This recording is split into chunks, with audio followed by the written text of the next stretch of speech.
Quero convidar você a continuar comigo nesta noite a jornada de mensagens que temos tido no tema Respostas de Jesus. Respostas de Jesus. Se você não ouviu nenhuma das respostas de Jesus que nós temos falado nestes últimos domingos, você pode ouvir na internet as nossas mensagens e saber como é que Jesus respondeu a pessoas e respondeu a situações. E Ele orientou assim pessoas para a sua vontade. Semana passada nós ouvimos uma resposta de Jesus a uma pergunta dos discípulos feita com relação aos samaritanos. E os discípulos perguntaram para Jesus: Jesus, o Senhor quer que a gente ore para Deus mandar fogo e queimar e destruir esse povo aqui? E Jesus dá a resposta bem oposta àquela que havia intenção, aquela que era a intenção dos discípulos, que era acabar com aquela atitude tão negativa com relação a Jesus. Jesus condena aqueles homens e diz: vocês precisam aprender o que é o reino, porque esse não é o meu espírito. E Ele dá uma resposta contundente para aquela situação. Ele diz: vocês não são aqueles que vão condenar e nem julgar estes dessa vila de samaritanos. Hoje, a resposta de Jesus é um pouquinho diferente, para uma outra pergunta. E eu queria que você falasse comigo essa pergunta aqui: pode um Deus de amor condenar? Fale comigo. Pode um Deus de amor condenar? Essa é a pergunta. Essa pergunta é muito importante para os nossos dias. Responder essa pergunta significa que você vai estar estabelecendo provavelmente uma visão sobre Deus muito diferente do que a nossa sociedade tem sobre Deus.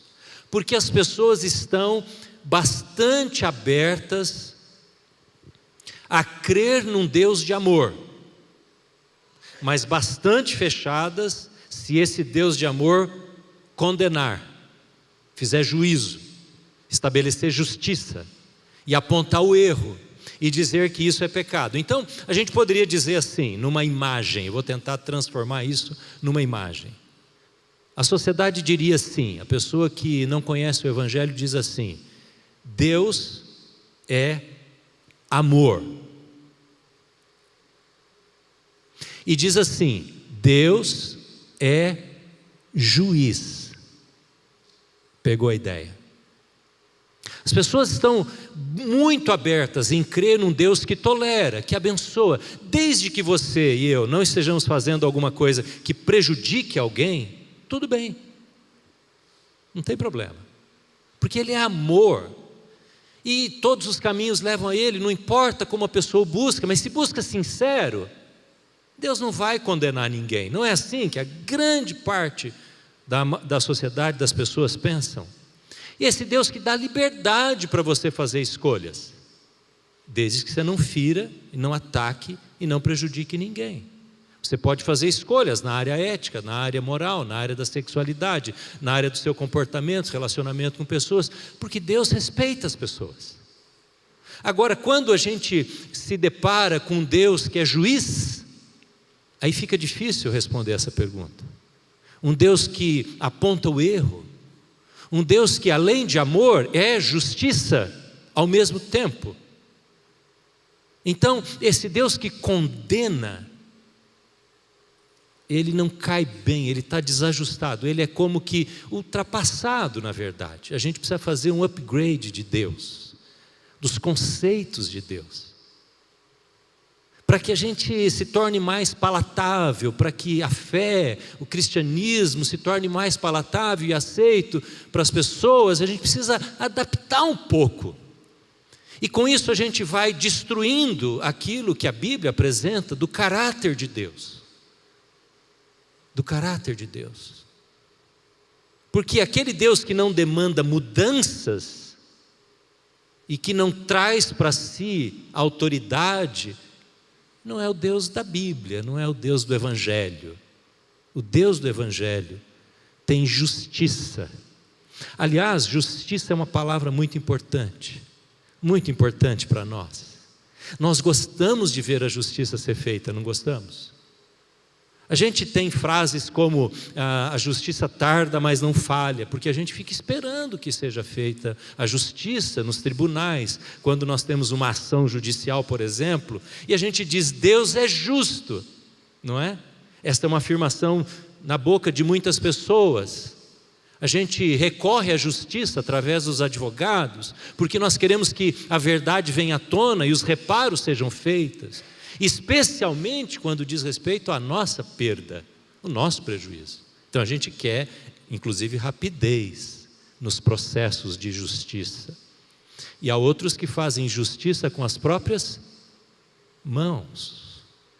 Ao se verem injustiçados, eles tentam de alguma maneira fazer justiça com as próprias mãos. No prédio do STF em Brasília, na frente do prédio, tem um monumento, uma estátua feita em mármore, granito, muito grande, 3 metros de altura. E ali representa a justiça. E é uma mulher sentada como que num trono, numa pedra bem grande, e ela tem uma venda nos olhos. Diferentemente de outras imagens sobre justiça, onde há também uma balança, ali não tem balança, mas tem essa venda. E há uma espada no colo dessa mulher, repousando nas pernas desta mulher, dando a ideia, segundo o artista, que após realizar a justiça, ela descansa a espada da condenação, que foi usada pela justiça. É essa a ideia.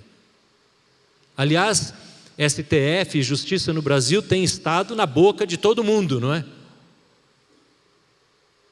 E a gente se tornou uma população dividida por causa da justiça, não é? Nos últimos anos, há um lado que concorda com aquilo que foi feito, um lado que discorda com aquilo que foi feito, que está sendo feito, e assim a justiça tem sido assunto de nossa boca, de nossas conversas, porque nós queremos que a justiça seja feita, nós não toleramos quando há manifestação de injustiça. Então, a justiça é presente na Bíblia, é tão presente que Jesus, um dia ele disse assim: bem-aventurados os que têm fome e sede do quê? De justiça.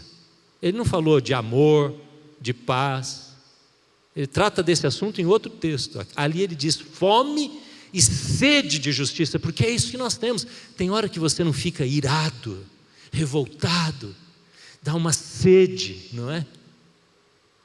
Uma vontade de ver a justiça se manifestando, e ela às vezes é tardia, ela demora, ela nem é feita. Os crimes às vezes prescrevem, porque a justiça não é realizada. Isso abala, abate a gente fica triste, magoado, decepcionado, e a nossa emoção vai lá para baixo, no que diz respeito ao país, à nação, e assim por diante. Quero convidar você a abrir então a Bíblia no Evangelho de Lucas. Esse mês nós estamos olhando Lucas, não é? E fazendo essa pergunta para Jesus e vendo as respostas de Jesus. Lucas 19, está aí o texto para você ver. Há 2 semanas a gente viu a entrada de Jesus em Jerusalém, chamada entrada triunfal. Na verdade, uma entrada muito simples, de Jesus chegando para a sua morte. Não tem nenhum triunfalismo, nenhuma euforia da parte de Jesus. O povo sim está eufórico. Capítulo 19 descreve isso. Hoje nós vamos seguir essa história, quando Jesus já chega em Jerusalém e ele está adentrando a cidade. Versículo 41 do Evangelho de Lucas, capítulo 19. Quando se aproximou e viu a cidade, Jesus chorou sobre ela e disse: se você compreendesse nesse dia, sim, você também, o que traz a paz, mas agora isso está oculto aos seus olhos. Virão dias em que os seus inimigos construirão trincheiras contra você e a rodearão e a cercarão de todos os lados. Também a lançarão por terra, você e os seus filhos. Não deixarão pedra sobre pedra, porque você não reconheceu a oportunidade que Deus lhe concedeu. Então ele entrou no templo e começou a expulsar os que estavam vendendo. E disse-lhes: está escrito, a minha casa será casa de oração, mas vocês fizeram dela um covil de ladrões. Qual que é a pergunta que nós temos para responder hoje, ou para pedir a resposta de Jesus? Pode um Deus de amor condenar? Você pode repetir essa frase? Você em casa também? Pode um Deus de amor condenar? Se nós conseguirmos ouvir Jesus na história desse texto, nós vamos descobrir um pouco mais do caráter de Deus. E quando nós descobrimos o caráter de Deus, nós passamos a viver na perspectiva do reino de Deus. Essa resposta então está nesse texto. E a primeira verdade que nós encontramos aqui é a seguinte: a justiça é o resultado do amor. A justiça é irmã gêmea, do ponto de vista de Deus, do amor. A justiça é o outro lado da moeda que tem o amor de um lado e a justiça do outro. É isso que nós encontramos aqui, que a justiça de Deus, ou a condenação de Deus, não é resultado de uma ira. Na mitologia grega você vê os deuses criando as coisas, resultado de conflito, de ira, de ódio, de vingança, de atrito. E eles então, segundo eles dizem, não é? Na mitologia, os deuses vão criando. Deus tem como resultado do seu amor a justiça. E a sua justiça vem atrelada, vem junto com o amor, não é pela ira. Esses dias conversando com uma pessoa e ela está dizendo: pastor, Deus deve estar muito bravo comigo, muito bravo. Deus deve estar irado e eu preciso perguntar para Ele o que é que está acontecendo, porque uma série de coisas bem ruins aconteceram comigo nos últimos meses. Olha, você já ouviu alguém falar assim também? Nossa, esse ano foi terrível, ano passado foi assim, e parece que naquele tempo se levantou a mão de Deus e distribuiu uma série de eventos que foram trágicos, e a pessoa fica olhando a vida do ponto de vista da ira de Deus, como se Deus pusesse aqueles eventos trágicos para cumprir a sua ira, cumprir o seu olhar de destruição pela desobediência. Isso é um conceito que não é bíblico, não é bíblico. O que nós vemos neste texto é que Jesus vem fazendo uma série de manifestações de amor antes dele entrar na cidade. Quando ele entra na cidade, é verdade, ele vai ver, nós vamos ver aqui, ele dá uma palavra de condenação dura de ouvir, mas antes disso, Jesus tinha iniciado essa caminhada lá do Mar da Galileia, do Lago da Galileia, em direção a Jerusalém pela última vez, fazendo tantos atos de amor que a gente não pode entender, imaginar. Já chegando perto da cidade, ele entra numa casa de um homem corrupto, mas que estava passando por um processo de arrependimento, e ele chega para esse homem. Você conhece a história do homem que subiu na árvore, Zaqueu, e ele diz: eu vou jantar na sua casa, porque ele viu aquele coração totalmente corrompido, que fazia injustiças e usava o seu poder para destruir a economia das famílias, das pessoas, cobrando impostos duros de serem pagos. E Jesus diz: eu vou entrar na sua casa, porque eu vou fazer salvação no seu lar. E aconteceu isso. Depois ele olha um homem já numa posição totalmente contrária na sociedade, economicamente falando, um mendigo cego, que não conseguia ver e não tinha recursos financeiros. E Jesus olha para ele, o cura e o restaura a dignidade. Ele agora pode trabalhar e não depender mais das esmolas.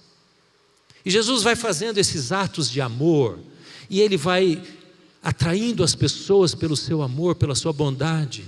Esse é o Jesus que nós conhecemos, que vive ao nosso lado, que vive ao seu lado, mesmo quando a tragédia acontece.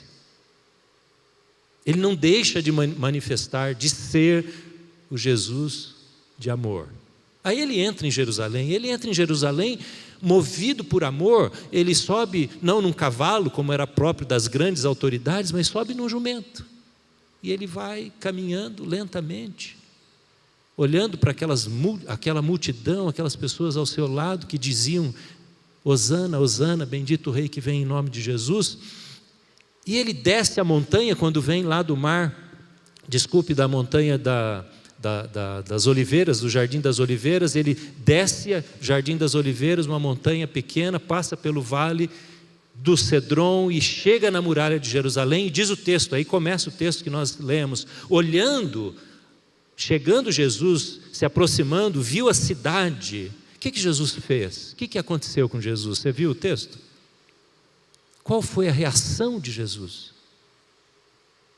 Ele chorou.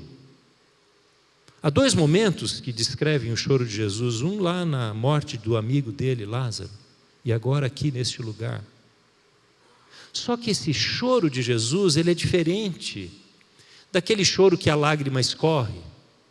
Porque na história de José, deixa eu só fazer um paralelo aqui rápido. Lembra de José do Egito? Lá do Gênesis. Quando os irmãos de José chegam no palácio, e José se identifica para eles, porque eles não sabiam que aquele homem era o irmão que eles tinham vendido, diz o texto: todo o palácio ouviu o choro de José. A mesma palavra no hebraico é a mesma palavra que tem a tradução agora para o grego. Quando o Antigo Testamento foi traduzido para o hebraico, usou-se esta palavra do choro. Quer dizer, não é uma emoçãozinha, não é um choro contido, é uma emoção tão grande, é uma comoção, e ele chora alto, ao que tudo indica, que as pessoas viram Jesus chorando, e aquele momento ficou marcado na memória das pessoas. Esse é o choro de Jesus. Num outro texto que descreve essa cena, lá do outro evangelho, diz assim: ah, Jerusalém, Jerusalém, você que mata os profetas que vêm até você. E ele estava indo para a morte. E ele usa uma figura tão doce, tão delicada. Deus é como uma galinha que colocaria vocês debaixo das suas asas e cuidaria de vocês. Veja, é uma ternura, né? Se você já viu os pintinhos ali embaixo das asas de uma galinha, cuidando nos primeiros dias, aquecendo aqueles ovos até antes de nascerem. E Jesus diz: assim como uma galinha colhe os seus pintinhos, Deus, o Pai, acolheria vocês. Esse é o amor de Jesus. Só que depois disso, vira a chave. É o mesmo Jesus, mas ele vai mostrar agora um caráter dele que anda acompanhado deste amor. Leia comigo os versículos seguintes agora, o versículo 42. E disse Jesus: se você compreendesse, está falando para a cidade, não é para uma pessoa. Se você, Jerusalém, compreendesse nesse dia, você compreendesse sim o que traz a paz, mas agora isso está oculto aos teus olhos. Agora olha o que ele diz: virão dias em que os seus inimigos construirão trincheiras contra você, e rodearão e a cercarão de todos os lados. Também a lançarão por terra, você e os seus filhos. Não deixarão pedra sobre pedra, porque você não reconheceu a oportunidade que Deus lhe concedeu. Ele está falando dele mesmo. Os olhos de vocês estão fechados para enxergar a realidade espiritual da minha chegada. Veja, irmãos, Jesus aqui agora está dando uma palavra dura, mas lembra que ele vem movido por amor, fazendo atos de amor. Entra em Jerusalém, chora por amor. E não é o Jesus diferente. Então, quando você aceita o Jesus do amor, você e eu precisamos aceitar todo o caráter de Jesus, todo o caráter de Deus, e não selecionarmos aquilo que mais conveniente é para nós. que Jesus está dizendo aqui? Jesus está fazendo uma profecia clara do que iria acontecer com Jerusalém. Demorou quase 40 anos para essa profecia acontecer. Até que um dia, um general com um grande exército, chamado Tito, enviado pelo imperador romano, chega em Jerusalém, porque estava acontecendo em Jerusalém protestos contra Roma. Então eles decidiram acabar com os protestos na raiz. E Tito chega em Jerusalém e decide cercar a cidade, já que a cidade era murada, então, e a cidade era provida de água. Tinha fontes que iam em direção para o interior da cidade, mas não tinha comida. E ele cerca, porque ele sabe que o cerco da cidade uma hora vai destruir a cidade. E eles vão se render. A palavra aqui usada para trincheira, tem na sua Bíblia aí a palavra trincheira? Na minha Bíblia tem trincheira. Se você assiste um filme da Segunda Guerra, você vai ver que as trincheiras normalmente eram cavadas, né? Eram buracos cavados no chão, onde os soldados se escondiam e se preparavam, se defendiam. A trincheira usada por Tito não é essa trincheira, mesmo porque o chão era tanta pedra que era impossível fazer uma trincheira assim. Não se fazia isso. O que Tito fez? Ele, quando veio em direção a Jerusalém, por todas as florestas e árvores que ele passava, que não eram muitas, ele levava aquelas toras, aqueles galhos enormes, para fazer um cerco em Jerusalém. Esse é o verdadeiro cerco, a cidade cercada, vem daí. E ele usa essas madeiras e faz um cerco em toda a cidade para proteger os seus soldados. Passam-se os dias, Jerusalém não se rende. O que ele faz? Ele usa essas trincheiras de madeira para botar fogo nos portões. E ele incendeia todos os portões da cidade de uma vez só. Entra com os soldados, incendeia as casas, especialmente o templo, destrói o templo com fogo. E depois disso, então, ele vai com os seus soldados e destrói as paredes do templo, põe o templo no chão, exatamente do jeito que Jesus profetizou. Jesus, quando entra em Jerusalém, ele está dizendo: vai acontecer condenação. E a condenação que vocês terão não é porque os cultos de vocês não estão bons, não é porque os dízimos de vocês não estão ok, não é porque a vida na sociedade não está bem. Ele está dizendo neste caso, porque vocês não reconheceram o tempo da visitação de Deus. Está falando sobre a chegada dele. É assim que Jesus trata um Deus e retrata um Deus que é justo. É um Deus que age com justiça, envolvido em amor. Pessoas amorosas ficam iradas? Ou não? Claro que ficam. Uma mãe, um pai, um avô que está cuidando de uma criança, de um neto, ele se ira com a rebeldia, com a desobediência, e ele corrige, ele fala duro, às vezes com um jovem, e ele enfrenta, e ele condena, por amor. A justiça de Deus é para restaurar a criação. Nós somos criação de Deus, e quando Ele nos condena, e nos chama, e nos repreende, porque Ele nos quer de volta. Ele nos quer de volta. Não é a raiva que move Deus.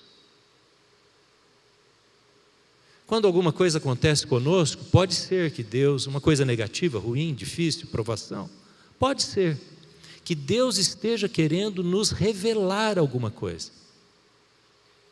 Mas não é como resultado do seu mau humor, o mau humor dele. É resultado do amor dele. Amor restaurador do Pai, que vai em busca dos seus filhos. Assim deveria ser a nossa correção com os nossos filhos, a conversa com os nossos adolescentes, né? Os nossos jovens. E você, quando ouve a correção, você filho, né? Nós filhos deveríamos dizer: isso é fruto do amor, Se os seus filhos não identificam isso, se veem em nós o mau humor, a ira, isso não vai produzir mudança nunca. E o que Jesus está dizendo não é fruto da sua ira. Alguém já disse que o oposto do amor não é ira. Nossa, você está tão irado, você não me ama. O oposto do amor é a indiferença. Indiferença. Se você não corrige alguém, se você não aponta o erro para alguém, pode ser um amigo, pode ser um membro da sua família, pode ser um filho, pode ser o seu pai, a sua mãe, se você não fala, você está indiferente. Você não tem amor. E não é assim que Deus age, com indiferença. Com indiferença. Eu gosto muito nesse assunto do texto de 2 Pedro 3, e ele diz assim, ouça a leitura: o Senhor não demora em cumprir a sua promessa, como alguns julgam.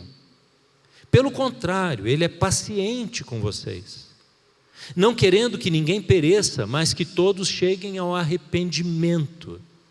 O Senhor não é tardio, diz o texto. Alguns pensam isso. Pensa comigo, quando você vê alguma coisa muito errada, você não tem desejo de que Deus pusesse a mão pesada naquela situação, naquela pessoa, e acabasse com aquela injustiça? Você tem isso ou não? Eu sei que você tem, eu tenho. E há momentos que você olha para o ato de alguém, para um ato injusto, violento de alguém, um estupro, uma maldade sem tamanha, como a gente fala, e você pensa, eu gostaria de ver essa pessoa trucidada por Deus. Por que Deus não faz isso e aquilo, não é? Porque nós queremos essa manifestação da justiça, mas Pedro diz, e Pedro que andou com Jesus, estava aqui nessa hora da entrada em Jerusalém, ele diz, o Senhor não tarda a sua justiça. Sabe o que é? É que Ele é paciente. Ele está esperando arrependimento. O dia do Senhor vem como um ladrão, é verdade, mas Ele retarda esta vinda do dia do Senhor, para que haja arrependimento.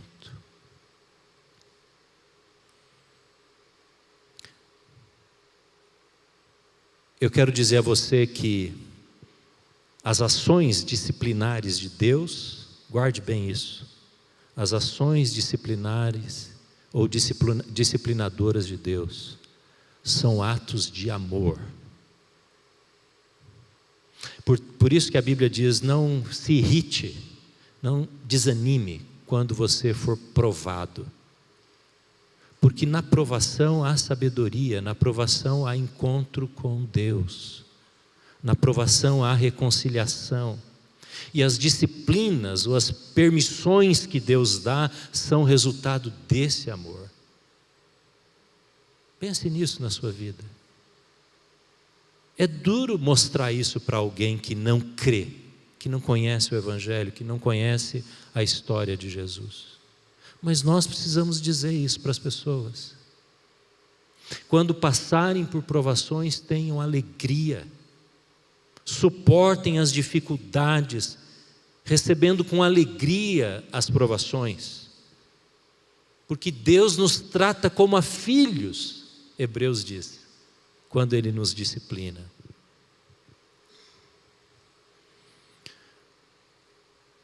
Então essa é a primeira verdade. Eu vou falar a segunda e última verdade para você, para essa resposta ficar clara para nós.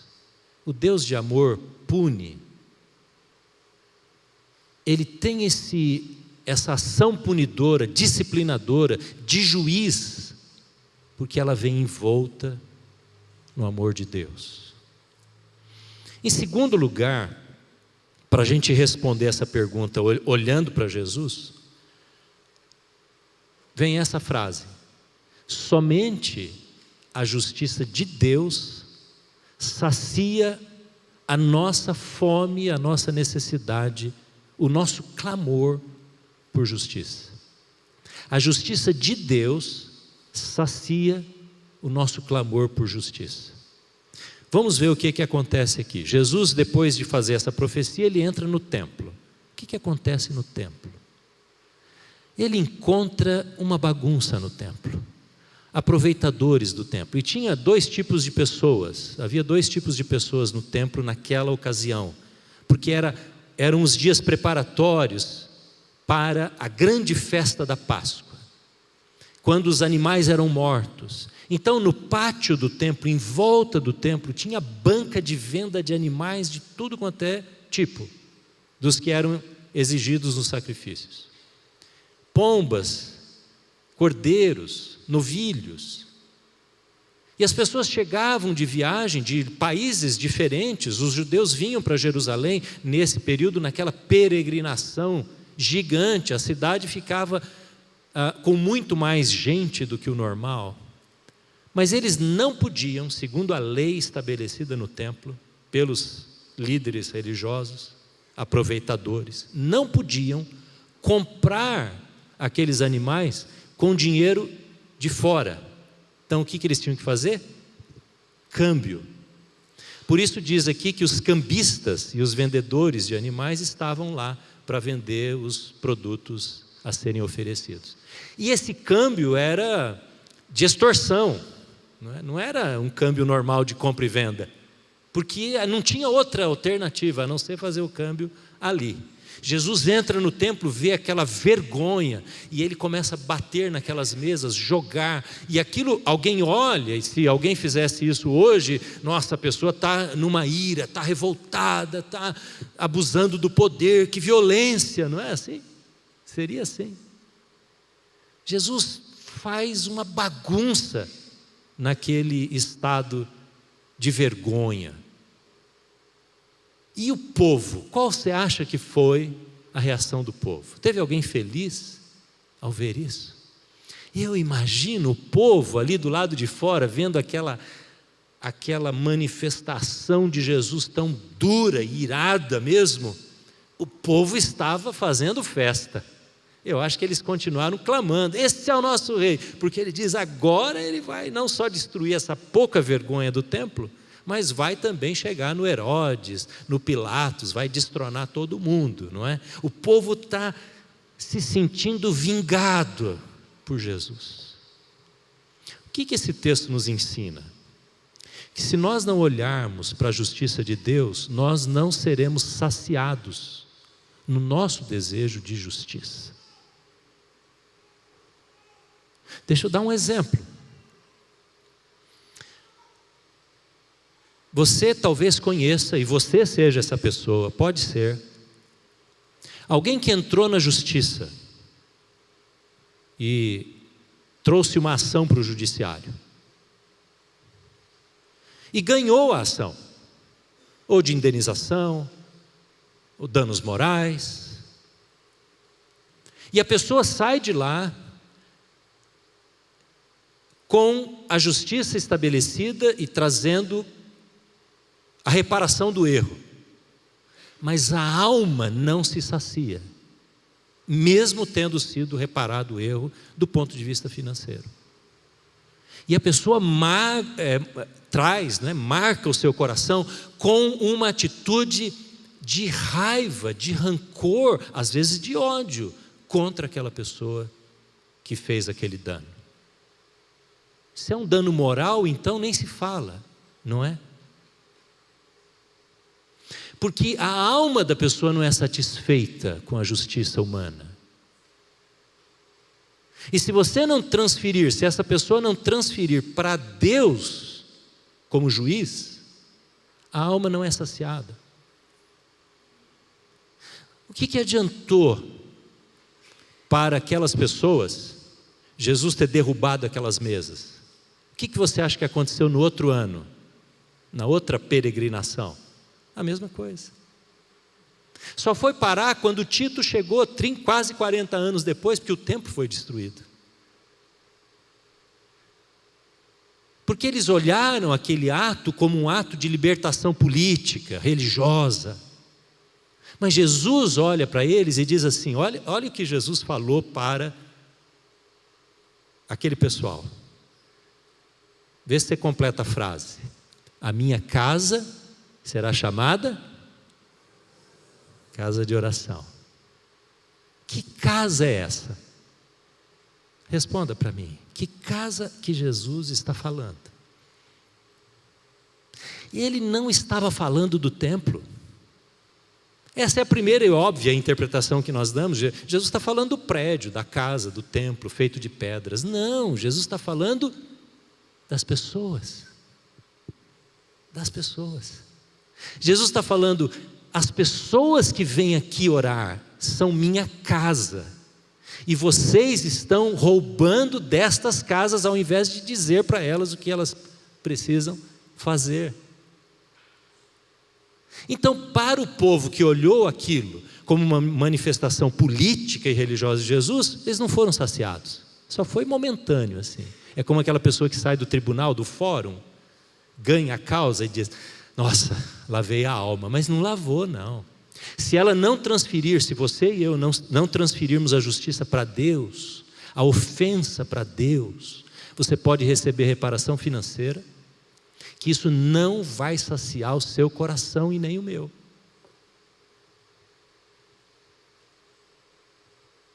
Ouvi a história de uma pessoa que estava com conflito com um vizinho, porque houve problema lá na construção, no muro, alguma coisa assim.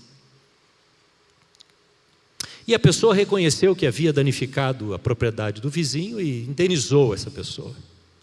E mesmo reconhecendo isso, que ele era responsável por aquilo, pagou por aquilo, mas a ira, a mágoa, ficou no coração.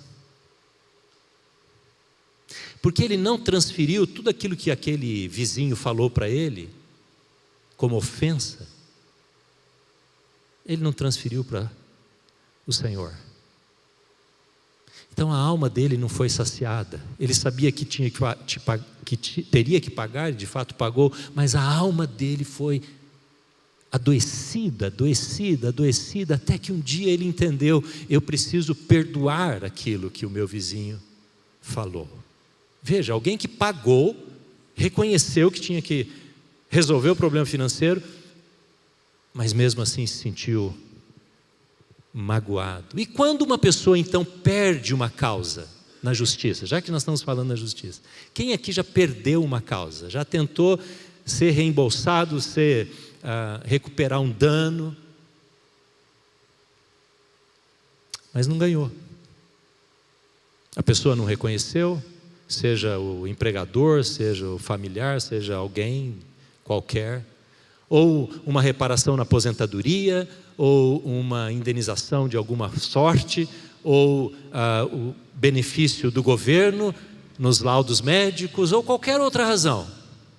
E a pessoa perdeu. Como lidar com isso?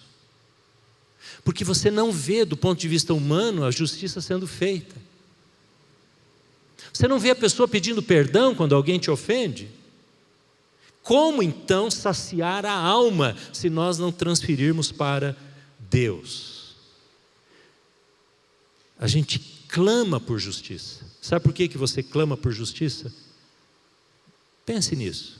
Por que você quer ver a justiça sendo feita? Sabe por quê?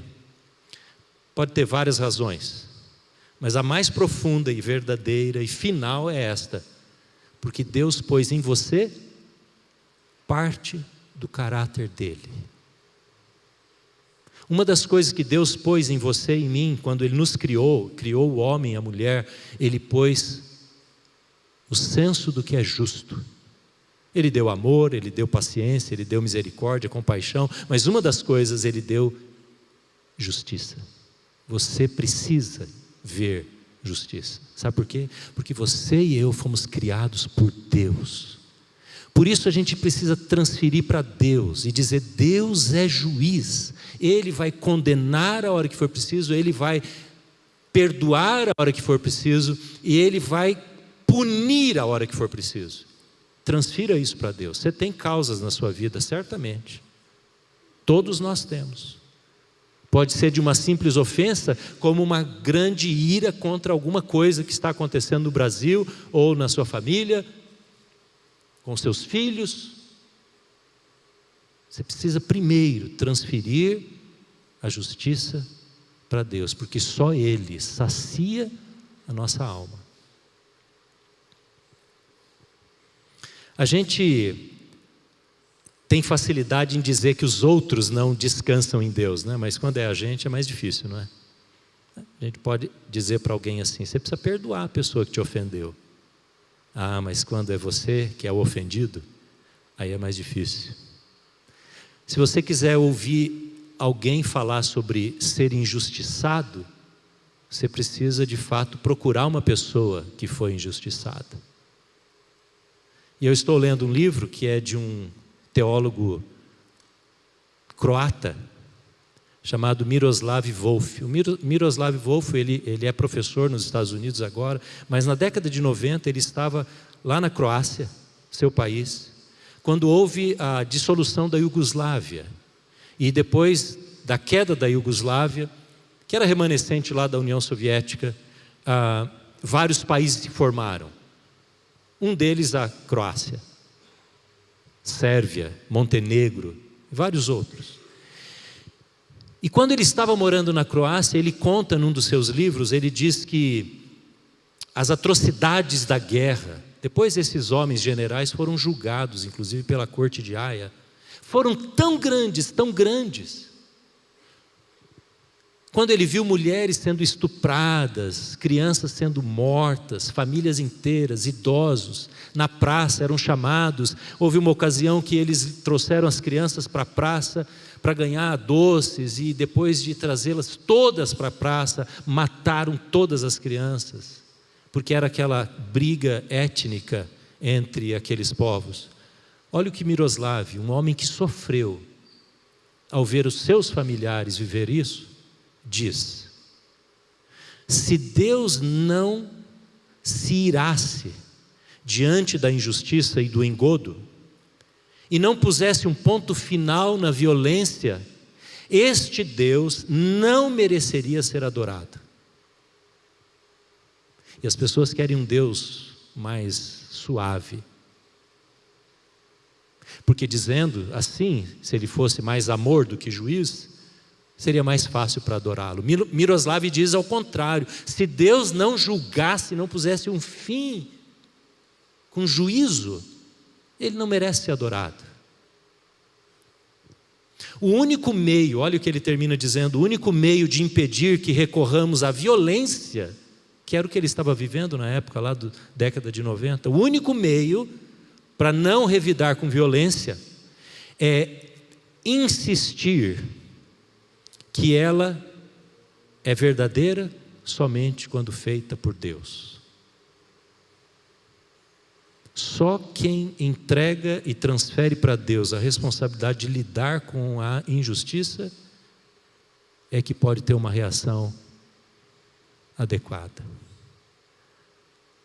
Ele diz assim: a prática da não violência exige a fé em um Deus que é juiz. Eu queria convidar você hoje a olhar para a sua própria vida. E eu quero lembrar você do que de fato Jesus mostra neste evento, deste livro, deste trecho do Evangelho de Lucas. Há uma frase que Jesus diz naquela hora, e você vai lembrar dela. Jesus diz assim: o zelo pela tua casa me consumirá. Não está escrito aqui em Lucas, mas está no outro evangelho que descreve essa história. Pense nisso: o zelo pela tua casa me consumirá. O que Jesus está dizendo? Jesus está dizendo que Ele quer a sua casa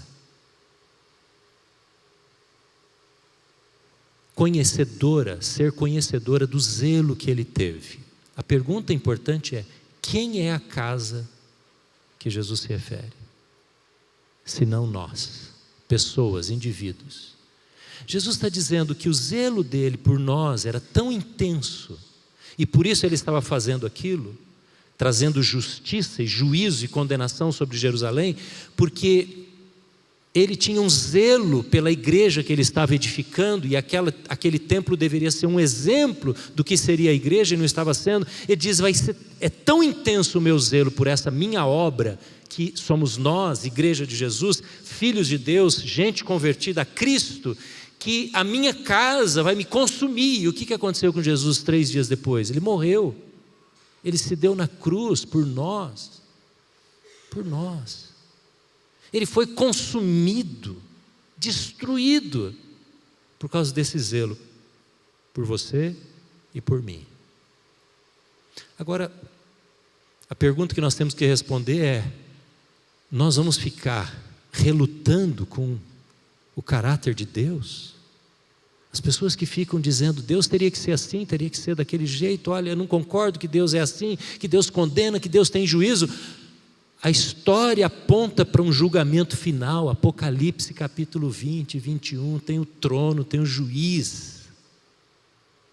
Ou você se rende a isso, ou a sua alma nunca vai ficar satisfeita, nunca. Nem quando a maior justiça dos homens for dada para vingar o seu prejuízo. Não fica satisfeito, porque a satisfação nossa está no que Jesus fez por nós. Então eu te convido hoje a transferir para Deus, transferir. Você está irritado com alguma situação política no Brasil? Está com raiva de alguém? Você vai carregar isso o tempo todo? Você vai querer ser o vingador dessa situação? Primeiro que a gente não consegue, né? Nós temos o voto para decidir. Pessoas estão carregando ira, revolta. Transfira para Deus. Pode ser que você não veja ainda a justiça ser feita, mas você pode transferir para Deus e dizer: Deus, sacia a minha alma em Cristo Jesus. Não é o STF, nem o Fórum de Prudente, nem as ações ganhas ou perdidas que vão trazer paz ao coração de uma pessoa. É Cristo Jesus. Talvez você tenha sido ofendido lá na faculdade, no colégio, no seu trabalho. A história da sua vida é cheia de injustiças. Imagina uma criança violentada na infância. Ela olha para a sua história agora como adulto e diz: como pode isso ter acontecido comigo? Só que o violentador já morreu. Transfira para Jesus.